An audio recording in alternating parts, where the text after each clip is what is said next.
Ambeka Advance TV de la Jeni Watina, Africa Blue Television, Alika Buludi Nyongoma Kondala, Ame Odifo Nyana, Advance TV, Ale Jabarani Sokurai, Jabarani Somina Lendo, Auni Misi Wasalikama, Jabarani Sokula Malikon Lala, wa Jabarani Somindo, Danfara Jambe, Jabarani Somini, Jabarani Sotoche, Aunichi, on Sugandi Laka, Aukuna Fonia, Bi Ame Jamomi Keneka, Abefo Oma, Kuki Somno, Aunye Jonye, Jamomindo, Alebe Kuma Auye, Jamana Shiauka. Jamana shia nunu nye juma unye. Shia nunu na natugodi. Danfara juma ni beni shia nunu ne shia to unyanche. Uwa kaunye juma yi. Uwa lada uluye munye. Ambe ubela jele ni wala uye. Ni jamu kerenkere ni alikeneka. Bi amena kuma shia mika kerenkere ni yala uye maraka uye. Moko nani ni be ambulu korobi. Minu bena kuma nye maraka yaka. Moko munundu uyuwa shia don. Ni kuka shia don nakari. Ante takani kuma ye yoroja. Ambe anka invite u. Ambe ulu prezante aula. Kasoroka du anka bikuma alibakun konlala anka invité follow oye mami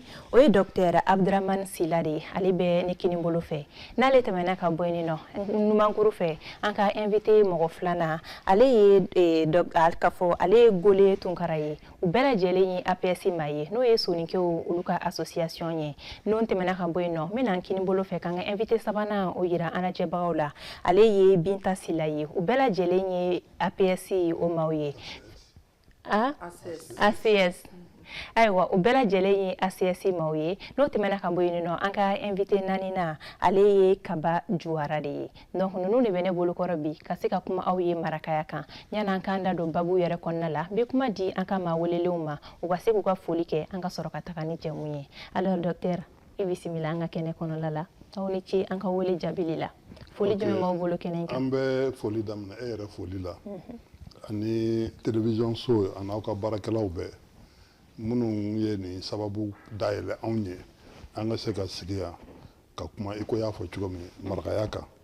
doko ka laban ka an lamme baga bela jelen fo mali den fen ni wakati la mali kono ani mali koka nube ka anga ni jemu kay naje anga foli be se abela jelema ya fo chugami ne Abdraman Silaye ne association culturelle soninke o nyemoy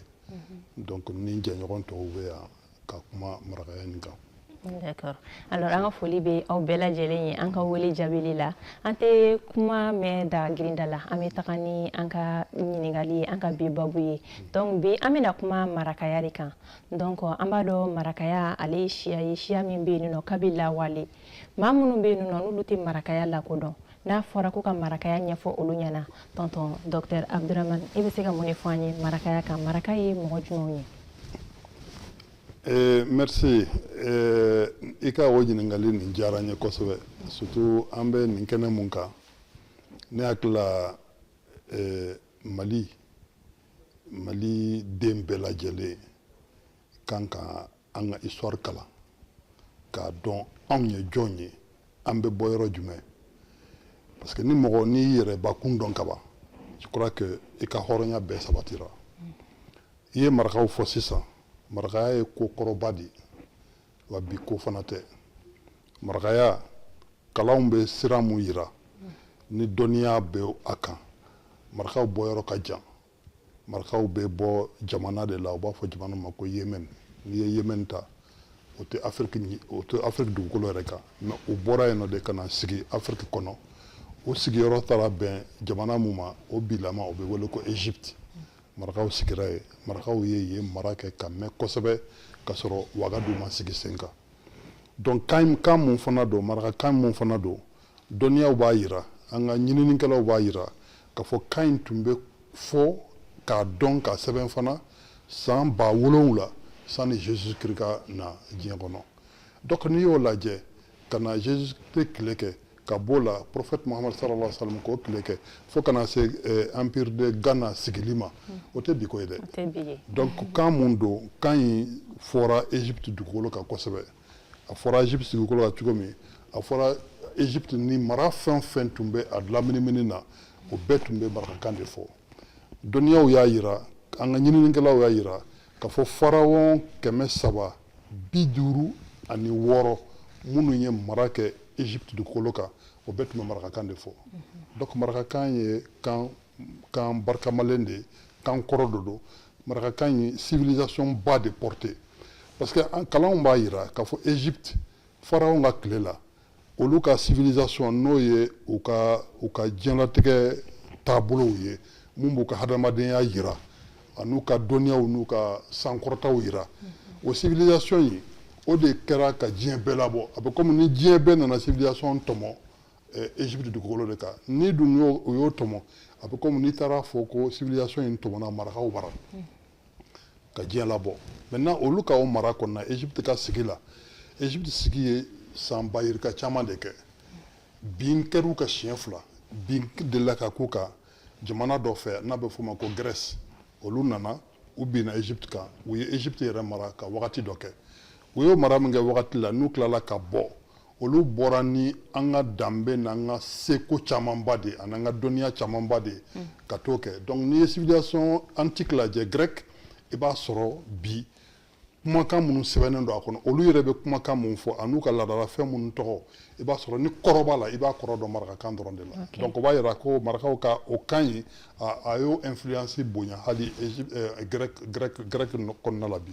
n'i bɔra yen nɔ fana civilisation laban mun ni o kɛra sababu yɛrɛ ka faraw ka fanga bɛɛ la nɔgɔ ka kɛ u ka jamanatigi laban o de bɔra Égypte o de nana an ka nin y'an dugukolo kan ka na y'an sigi marakaw b'a fɔ o de ma ko de ye olu ka ɲɛmɔgɔba ye marakaw b'a fɔ k'u bɛɛ bɛ bɔ mɔgɔ min na n'a bɛ fɔ o ma ko Mama Dinka o Mama Dinka in égyptien de don ale de nana y'an sigi kan in fana ye kan mun ye kan an k'a kɛ kan ye a fɔbagaw de ye a fɔbagaw bɛɛ de nana ka na fara Mama Dinka kan ka jamana in sigi empire de Ghana ka dɔnniyaw b'a yira k'a fɔ a sigira kabini l'an 3 de cette ère là n'i y'a ta ka bɔ o wagati la ka se bi la a kuntala ka jan san 2000 mais marakaw ka mara yɛrɛ gansan mun kɛra o wagati kɔnɔ mara in ye san 1000 de kɛ ni marakaw ye empire de Ghana mara kɛ empire de Ghana kɔfɛ u nana yɛrɛ kɛ donc ka caron yɔrɔw ni ɲɔgɔn cɛ mara taara sɛmɛ maninkaw la mara labanna ka sɛmɛ kɔrɔbɔrɔw la u ka wagati la mais n bɛ mun fɔ kɛrɛnkɛrɛnnenya la maninkaw kɔni y'an dɔ de olu tɛ se ka u yɛrɛ sama ka bɔ an bolo yɛrɛ maninka y'anw de mais n'i taara n'an ye kɔrɔbɔrɔw bara u fana tɛ se k'u sama ka bɔ an na parce que a bɛ komi anw de mara k'olu fana bara donc nin bɛɛ bɛ fɛn dɔ de yira nin bɛɛ bɛ an ka keleya de yira ka fɔ anw bɛɛ de bɔra an bɛɛ sunsun ye marakaw de an bɔra olu la kan dɔrɔn de kɛra danfarancɛ ani ɲɔgɔn cɛ jamana in kɔnɔ donc fɛn minnu don n'an ko k'an b'a bɛɛ fɔ e ka wagati kunkurunin tɛ se k'a to an da ka don a bɛɛ la nin y'a kumabaw de dɔrɔn ka survoler pour que mɔgɔw ka faamuyali sɔrɔ a la faamuyali min fana don a ka kan bi an bɛ wagati min kɔnɔna la maliden bɛɛ k'a dɔn k'an bɛɛ de ye kelen ye fɛn yɛrɛ diya ye o de ye maliden bɛɛ k'a dɔn k'an bɛɛ kelen an bɛɛ de bɛ bɔ an bɛɛ de source ye kelen ye wa an bɛɛ ka laɲini fana ye kelen de ye o de kosɔn i tɛ danbe foyi don an ka culture ni ɲɔgɔn cɛ différence fitinin de b'u ni ɲɔgɔn cɛ mais kumaba bɛɛ ye kelen ye. D'accord, caman faamuya yɔrɔ la tonton i ni ce o walawalali la ayiwa n bɛ na maa min kɛrɛfɛ sisan nɔ o ye Golo Tunkara de ye tonton Gole ayiwa an b'a dɔn n'a fɔra ko marakaw dɔrɔn mɔgɔw hakili bɛ taga tunga de la kɛrɛnkɛrɛnnenya la Faransi an de ka Faransi alors tonton an b'a dɔn marakaw jɛnsɛnlen don diɲɛ yɔrɔ caman na alors marakaw y'a kɛ cogo di ka se ka u ka kan o kɛrɛnkɛrɛn cogoya min na malgré u bɛ jamana yɔrɔ caman na.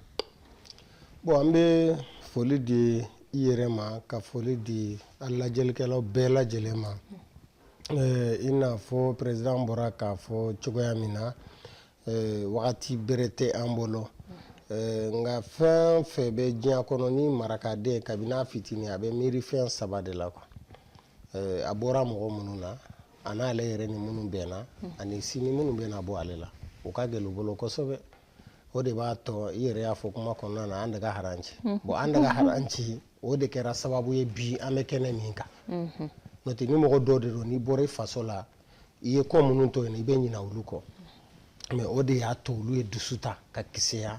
k'a fɔ ko n ye kan min to yen nɔ ni n fa ni n baw ani n mɔkɛw olu sera ka waleya min kɛ n fana k'an jija o ko kelen kana tila ne la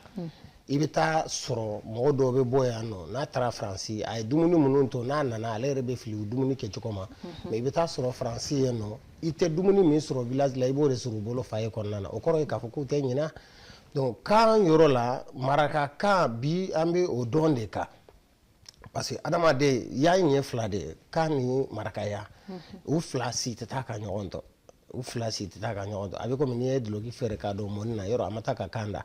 donc kan in de ye ko bɛɛ lajɛlen marakakan in wulikajɔ min kɛra marakaya in de y'a to kan in fana ni jantora a la parce que n'i y'i ka marakaya dɔn i ka kan in fana i bɛ k'a fɛ hali n'a sɔrɔ a fɔli ka gɛlɛn dɔw ma mais o t'olu nɔ ye quoi o ye taama kɛcogo de parce que comme i yɛrɛ ye kuma fɔ k'a fɔ marakaw ka tagali o de y'a to mɔgɔ caman tɛ yen nɔ n'u tɛ kan fɔ quoi nka marakakan man ka tunu l'UNESCO ka bi don min na n'an sigilen don kalo min n'an b'a kɔnɔ a tile 25 an da bɛna se o yɔrɔnin ma an bɛ tila ka s'o ma donc walasa k'o kɛ o tɛ dɔwɛrɛ ye o ye marakaw ka kisɛya de y'a kɛ quoi bari i bɛ baara o baara la n'i ma kisɛya n'i saliyara o baara bɛ kɛ kɔma ye mais k'a sɔrɔ i kan ka taga ɲɛfɛ dɛ donc u ye kisɛya de kɛ ka fɛn bɛɛ lajɛlen kɛ walasa kan in kana se ka tunu an na parce que ni kan in tununa an na an ka ko fɛn fɛn n'a kalifalen don an na an ka seko ni dɔnko an'an ka danbew kɔnɔna na olu caman de bɛ taa kan in nɔfɛ o de kosɔn marakaw fana wulila u bɛ tunga la u bɛ so bɛɛ lajɛlen u tɛgɛ di ɲɔgɔn ma walasa kan in kana se ka tunu ka wagatiw boloda wagati minnu na u bɛ to ka ɲɔgɔn ye ka ko dɔw kɛ minnu b'a hakili lajigi maraka wale ni kan ninnu na o de y'a to ni a kɛra quoi. Ok alors tanti Binta Sila alors aw minnu ye musolakaw ye aw yɛrɛ ka kɛlɛ belebele kan ka kɛ mun ye yalasa aw ka kan a kana tunu togoya min na denmisɛnninw ka lamɔ kɔnɔ an ka n b'i fɔ fɔlɔ ka kuma di yan nɔ sababula n b'i fɔ anw ka kɛlɛ ye min ye pour que an ka kan kana tunu n b'o de fɔ kɛlɛ wɛrɛ tɛ o anw de ye muso ye comme docteur y'a fɔ cogo min ni den wolola anw de fɔlɔ bɛ sin di den ma an b'a fɔ a ye kuuru an b'a fɔ a ye li sugi an b'a fɔ a ye li naɲanke den b'o fɔlɔ de mɛn o ye jumɛn ye bamanankan na o bamanankan na an b'a fɔ a ye da de bamanankan na an b'a fɔ n'an ka sin di ma bamanankan na n'an k'i ladon bamanankan na a kɔrɔ y'o ye marakakan na donc sisan nɔ den dɔw bɛna kɔrɔbaya o den dɔw lamɔna e min bɛ kɛ kan fa ye fa kɔni o bɛna du kɔnɔ o bɛ taa o cɛ dɔ hali ni maraka de don a bɛna du kɔnɔ a bɛ taa mais ba de ni den bɛ kuma kosɛbɛ o kumakan kelen ya den dɔw de bɛ taa école la a bɛ to a da la a bɛ taa yen a bɛ kan wɛrɛ fɔ école la mais n'a nana ani min bɛ fɔ du kɔnɔ o ye marakakan ye o de y'a kɛ anw bɛ kɛlɛ min kɔnɔ pour que an ka kan in kana tunu na pour que an kana dɛsɛ an ka kan in fɔli la an denw ye anw bɛ continuer k'a fɔ parce que la preuve en est que n'an yɛrɛ marakadamaw ye ɲɔgɔn ye n'u ye jamu fɔ dɔrɔn an bɛ fɔlɔ ka marakakan de f'i ye n'an y'a f'i ye ni i y'an jaabi marakakan na an b'a dɔn k'i ye mais n'i m'an jaabi marakakan na an b'a f'i ye k'a fɔ e ye maraka bɔnsɔn de ye parce que jaabi min b'i la jamu min b'i la o ye maraka bɔnsɔn jamu de donc an bɛ marakakan ye an b'a hara mot kelen an b'a fɔ a tigi ye k'a fɔ i ni ɲantuma marakakan na a ka d'a tigi ye a k'a mɛn parce que a bɔkolo de don a b'a fɛ k'a fɔ mais a ma mɔn a cɛ la donc anw musow an jɔyɔrɔ ka bɔ a kɔnɔ kosɛbɛ kan mɛnni na kan foli la an jɔyɔrɔ ka bɔ a kɔnɔ kosɛbɛ alors nin wagati in na an bɛ se k'a fɔ ko farafinkanw na fɛn min ye marakakan ye UNESCO ye ale lakodɔn k'o kɛ kan filanan ye donc n bɛna tɔntɔn Juwara kɛrɛfɛ tɔntɔn an bɛ se ka mun de faamuya o yɔrɔ la UNESCO kelen ka marakakan ale ladɔnniya k'a kɛ kan filanan ye a ye min ladɔn farafinna an bɛ mun de faamuya o yɔrɔ la Ala ka ni sababa bɛɛ mun bɛ faamu o kɔnɔ o ye cɛsiri kɔlɔlɔ de ye maa n'i ye baara fɛn fɛn kɛ diɲɛ kɔnɔ a ɲuman i b'a jaabi sɔrɔ a juguman i b'a a fana jaabi sɔrɔ bi ma marakaw bila baara la u ka kan in kan hakilina jigin na tubabu tile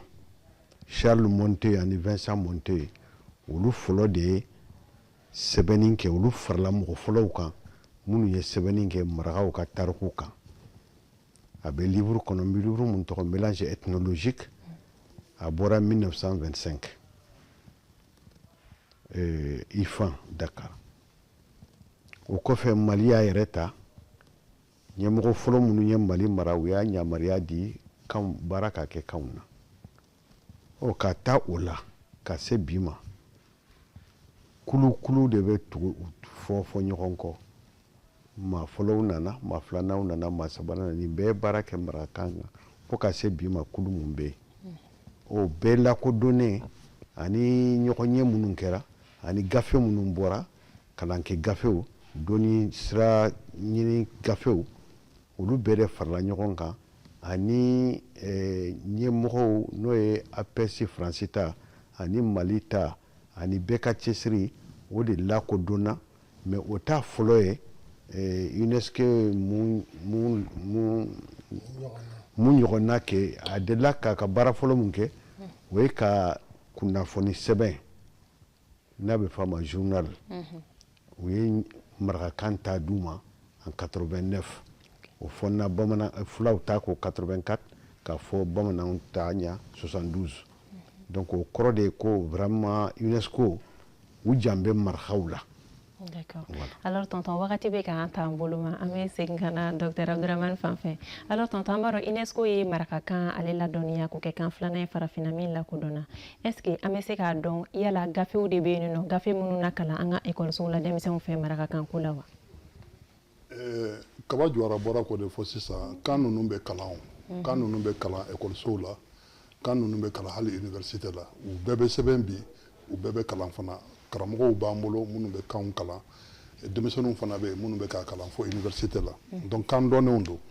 UNESCO ka kɛrɛnkɛrɛnnenya ɲɛsin marakaw ma k'u ka kan kɔrɔta a y'a fɔ sisan a sɔrɔla marakaw ka cɛsiri la mais fɛn mun fana bɛ fara o kan o de ye kan in bɛ fɔ diɲɛ dugukolo bɛɛ kan i tɛ dugukolo si sɔrɔ diɲɛ kɔnɔ bi n'a bɛ fɔ ko continent ka fɔ ko marakakan tɛ fɔ ye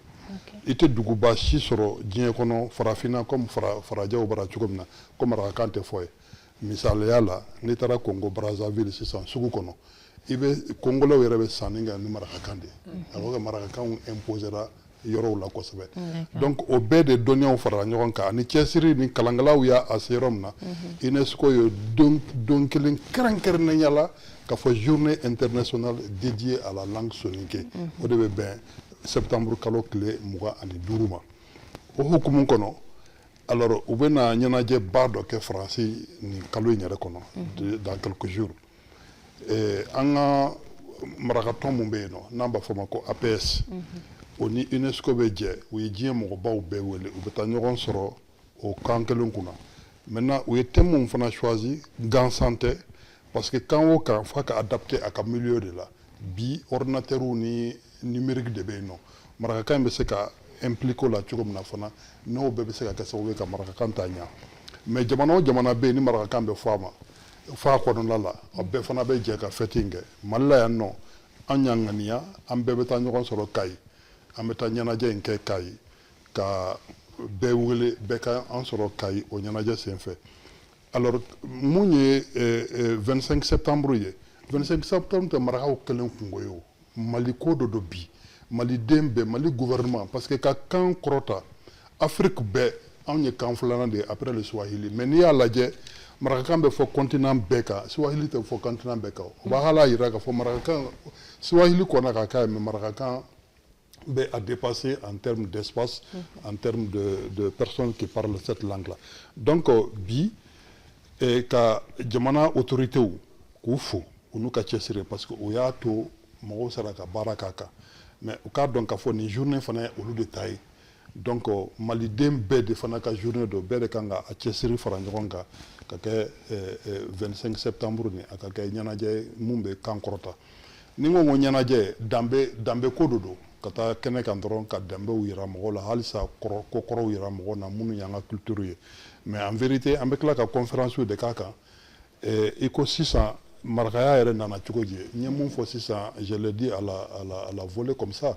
n'i y'a ta kabiri Yémen u ye sigi minnu kɛ fo kana se yan nɔ fo ka baara min kɛ u ni siyaw donnen don ɲɔgɔn na yan cogo min na kalan de bɛ kɛ ka nin bɛɛ fɔ nin bɛɛ de kan ka fɔ fana malidenw ye pour que maliden bɛɛ ka faamuyali sɔrɔ nin kow la ni an bɛɛ y'o faamuyali sɔrɔ o bɛ na ni fɛn mun ye jamana kɔnɔ o ye keleya de ye o b'a yira k'a fɔ maliden bɛɛ ye kelen de fila tɛ yan kanw bɛ bɔ ɲɔgɔn kɔrɔ mais o kɔrɔ tɛ ko anw ni différence wɛrɛ bɛ siyaw ni ɲɔgɔn cɛ parce que n'i ye ne denmuso ni e sigi ɲɔgɔn kɛrɛfɛ mɔgɔ t'a fɔ ko nin ye maraka ye nin ye bamanan ye alors mɔgɔ t'a fɔ nin ye maraka ye nin ye fula ye même n'u b'a fɔ ko fulaw cɛ ka ɲi fulaw dɔrɔn cɛ man ɲi marakaw bɛ wele à l'origine Sarakole pourquoi Serekule mɔgɔ jɛmanw de tun don à l'origine Serekule de déformé la ka kɛ Sarakole donc ils sont venus avec des traits égyptiens donc vraiment c'est pas gratuit wa wagatu be yɛlɛma milieu be ka influence bonya mɔgɔw kan a bɛ na ni yɛlɛma caman ye quoi donc nin bɛɛ b'a yira k'a fɔ vraiment Mali ye jamana kelen de maliden bɛɛ kelen de hali n'an tɛ kan kelen fɔ donc ne b'a fɛ k'an sinsin o yɔrɔ de kan pour dire que kan mun filɛ nin n'a kɔrɔtara bi ka se nin ma nin ye an bɛɛ de nin yɔrɔ ye nin an bɛɛ de ka nin ye bonya de ye mun dira Mali ma an bɛɛ ka jɛ ka ɲɔgɔn sɔrɔ Kayi an ka taa nin ɲɛnajɛ in kɛ. N'Ala sɔnna ma ko wagati min dira ma ale banna ka ban donc an bɛna tante Bintu Seda fan fɛ n'o y'a sɔrɔ folikan min bɛ ale bolo ale ka o kɛ invité bɛɛ tɔgɔ la bi. Ne bɛ bɛɛ lajɛlen fo n b'aw yɛrɛ fo ka teleso in fo ka dugawu kɛ teleso in ye Ala ka teleso in kɛ teleso sinsinlen ye Ala ka barika don tele na n'an bɛ se ka na ni ɲɔgɔn débat caman kɛ ka marakaya ka yiya fo k'a ka wale fo dinga bɛɛ ka bɔ a kalama marakaya ye min ye parce que maraka ye bɛɛ sanankun ye maa dɔn n'i b'o kalama min ye sanankunya se marakaya ma k'o bɛɛ ɲɛfɔ parce que an n'an ka professeurs n'an ka historiens de fili sigilen olu bɛ se ka fɛn caman fɔ marakaya la parce que anw ni bɔra yɔrɔ yɔrɔ maraka ye bɛɛ bɛ maraka dɔn n'i ko maraka dɔrɔn n'i bɔra yɔrɔ yɔrɔ dɔrɔn bɛɛ b'i takine mun y'o kɛ bɛn anw ye bɛn instauré kabini lawuli la ka keleya instauré lawuli la ne ka folikan bɛ bɛɛ lajɛlen ye diɲɛ fantan naani bɛɛ ka UNESCO yɛrɛ fo an ka mɔgɔ minnu fana bɛ France n'u y'u jija ka nin baara in kɛ k'olu fana fo k'u waleɲuman dɔn ayiwa k'an ka ɲɛmɔgɔw fana fo yan nɔ k'an ka président yɛrɛ fana fo n'a ka baara a ka wuli ka jɔ ye n'a ka boliboli ye pour que nin ko in ka se ka taa n b'a ɲini muso bɛɛ lajɛlen fɛ fana denmisɛnnin bɛɛ lajɛlen bɛɛ ka taa Kayi bɛɛ ka taa Kayi le 25 k'a sɔrɔ an bɛɛ bɛ Kayi yen nɔ. Ayiwa merci beaucoup tanti an lajɛbagaw n b'a dɔn a ye caman faamuya marakaw ale ni u ka kan kan bi k'aw ladɔnniya k'a fɔ k'aw bɛɛ lajɛlen welelen don ka taga Kayi fɛn min ye marakaw ka kan ye n'o ye journée internationale ye k'o bɛna ɲɛnamaya Kayi ko wele bilalen don bɛɛ lajɛlen ma donc Advance TV lajɛbagaw an ka foli bɛ aw kelen kelen bɛɛ lajɛlen ye aw minnu y'aw ka ciw bila k'aw sigi k'anw ka nin jɛmu dumanba in lajɛ n'o ye qui sommes-nous anw ye jɔn ye donc aw ni ci aw ka lajɛli la k'aw ladɔnniya k'a fɔ ko marakaw ka association olu de tun bɛ an bolokɔrɔ bi ka se ka nin baro duman in kɛ aw ye aw kan bɛn donna nataw la Advance TV sanfɛ jabaraniso kura min nalen don aw nimisi wasali kama jabarani ko la Mali kɔnɔna la aw kan bɛn donna nataw la.